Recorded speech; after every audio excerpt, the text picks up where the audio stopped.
beralih fungsi menjadi pada hari ini. Jeng jeng. Alima, Ampa, Tatalu, Randua, Sang. Hai Sobat Pengawasan, senang sekali rasanya hari ini kita berjumpa dalam edisi pertama dalam acara Kabeloa Podcast. Tentunya di edisi yang pertama kali ini saya membawa satu narasumber yang sangat asik, yang bisa kita dengarkan cerita beliau bagaimana ketika beliau menjadi seorang auditor biasa, kemudian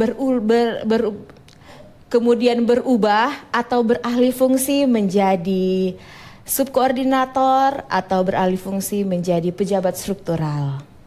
Oke, langsung saja kita sambut yang meriah. Inilah narasumber kita pada hari ini. Jeng jeng.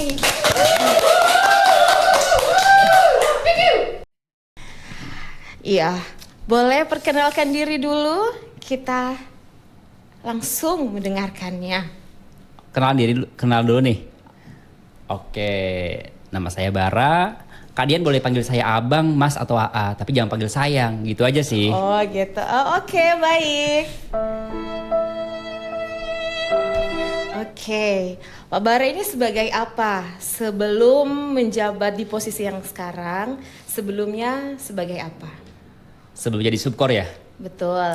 Sebelum jadi subkor saya dari pertama di BPKP itu sebagai auditor ya, mulai dari auditor terampil, terus auditor ahli, terakhir kan sekarang pun masih sebagai auditor ahli muda yang diperankan sekarang cuma diperankan sebagai subkoordinator pengelolaan BMN RTK gitu Kadian. Oke. Kita bicara dari awal. Oke. Sebenarnya dari Kak Bara ini berawalnya sebagai apa? Inginkah bercita-cita sebagai auditor atau ada cita-cita lain yang dari kecil aku pengennya jadi ini tapi malah besarnya jadi ini?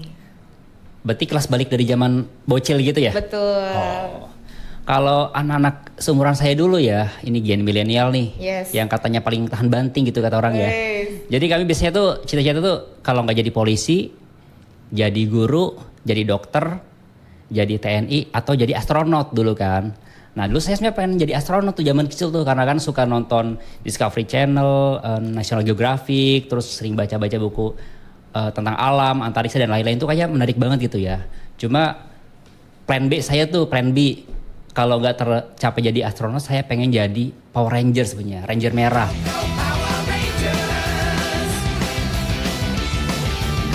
Dulu tuh saya kecil tuh populer banget tuh Power Ranger. Dan kita anak-anak kecil tuh dulu rebutannya jadi Ranger merah. Jason kalau nggak salah tuh dulu si pemeran utamanya. Nah itu kita bisa berantem gara-gara rebutan jadi Jason gitu kan dia. Ya, jadi waktu kecil tuh nggak ada pikiran pengen jadi auditor segala itu kan kita mana tahu ya zaman dulu kan kalian juga waktu kecil nggak tahu kan auditor itu apa gitu kan. Betul. Nah jadi gitu kalian kalau cita-cita dari kecil nggak jadi auditor tetapi nasib membawa saja menjadi auditor gitu. Iya, apakah cita-cita itu menjadi auditor? Oh bukan cita-cita ya, menjadi auditor apakah dari tuntutan dari keluarga ataupun mungkin nasib yang membawa Kak Bara sampai sehingga menjadi auditor? Mungkin nasib kali ya tapi kalau dari keinginan orang tua sih, kalau orang tua zaman dulu kan pengen anaknya jadi PNS gitu ya. Nah udah tercapai jadi PNS, tapi PNS apapun lah itu ya. Mau jadi auditor, mau jadi auditi dan lain-lain lah gitu ya. Tapi kalau auditornya mungkin ya garis tangan gitu Kadian. Oh, oke. Berarti garis tangan yang membawa sehingga Kak Bara langsung jadi auditor. Itu. Oke. Kemudian, what do you feeling ketika menjadi auditor biasa dan beralih fungsi menjadi subkor? Kan mungkin ada perbedaan yang kita rasakan ketika menjadi auditor biasa, beban kerjanya mungkin berkurang atau memang nggak banyak, dan ketika menjadi subkor apa saja atau hal apa saja yang Kak Bara rasakan? Sebetulnya kalau dari harapan dulu ya dari ketika dari awal jadi auditor tuh pengennya tetap di jalur auditor gitu ya, dari auditor terampil jadi auditor ahli muda, ahli habis itu kan dari ahli muda ahli madya gitu kan, dari anggota tim ketua tim dalnis gitu kan, jadi masih sejalur. Terus tiba-tiba diamanahkan jadi subkor gitu ya, subkor di bagian umum. Nah itu kan sebetulnya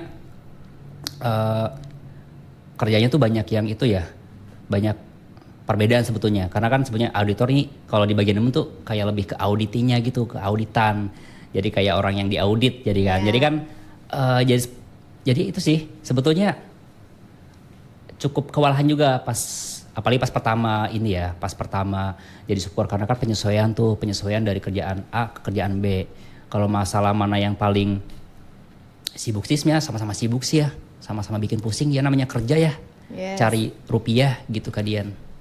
Tapi kan semuanya tetap dinikmati walaupun dari jabatan sebelumnya sebagai auditor biasa dan ke subkor semuanya dinikmati. Tetap harus kalau itu. Walaupun kalau nggak dinikmati nanti kita bisa stres gitu kan. Jadi kita enjoy aja di peran apapun yang saya jalani ya. Mungkin tetap ada sih pasti 1-2 hal yang bikin kita stres gitu kan. Tapi bagaimana kita mengelola stres itu supaya nggak berkelanjutan, supaya kita dapat solusi. Kita cari dulu coping mechanism kita apa ketika kita menghadapi situasi yang pelik kayak gitu. Iya. Gitu kan dia.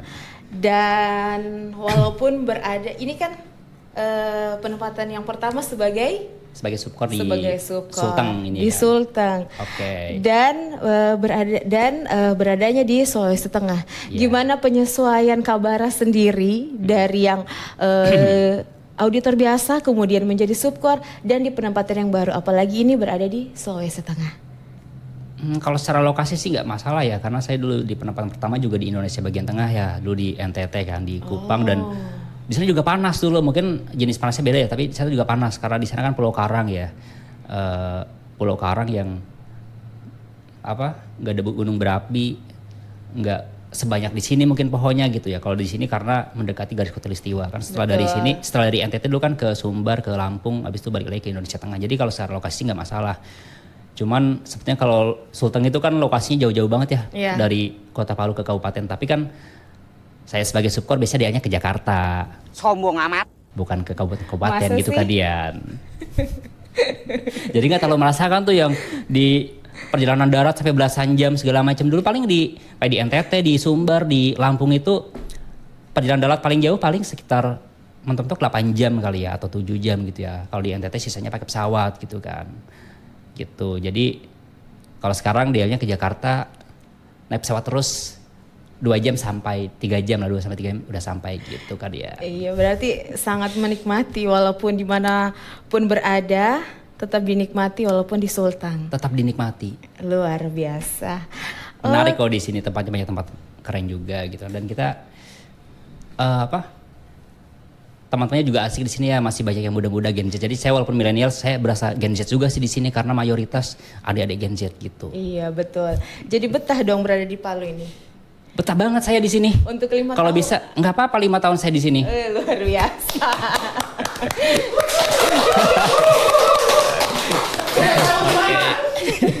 5-6 tahun luar biasa lah ya. Boleh. Oke, berarti sangat enjoy untuk berada di Sulawesi Tengah. Harus dong, harus enjoy. Oke, dan satu pertanyaan yang terakhir sebagai pertanyaan penutup untuk podcast perdana kita hari ini. Mana yang lebih enak, menjadi auditor biasa ataupun menjadi subkor? Yang lebih enak ya, mungkin kita ibaratkan makanan lah ya. Makanan kan kita misalnya suka nasi goreng, makan nasi goreng ya, kan enak gitu ya. Terus dia juga, orang itu juga selain suka nasi goreng, suka juga misalnya nasi padang gitu ya, kan sama-sama enak tuh. Kadang-kadang pengen nasi goreng, kadang-kadang pengen nasi padang. Jadi kalau dibilang mana yang lebih enak, enak semua sebetulnya. Ya ada enaknya, ada enggaknya ya. Misalnya nasi goreng, kebetulan pas lagi makan ketemu cabe satu gelondong gitu, kita kemakan kan cabai rawit lagi kan pedas gitu ya. Pas makan nasi padang, tiba-tiba juga kegigit, bisa ada lengkuas ya, ada lengkuas di nasi padang kayak gitu, tiba-tiba ada hal yang unexpected gitu ya. Jadi ya pasti ada enak gak enaknya, tapi kalau ditanya enakan mana ya nggak bisa dibandingin sih, karena penugasnya juga beda-beda ya. Tapi gini sih mungkin ya, kalau pas jadi auditor tuh kadang ada bagian sibuk banget, terus ada slow dikit, sibuk slow gitu ya. Kalau pas di subkor ini kayaknya flat tuh, sibuk terus dari awal sampai akhir ya. Cuman grafiknya mungkin nggak terlalu naik turun gitu ya.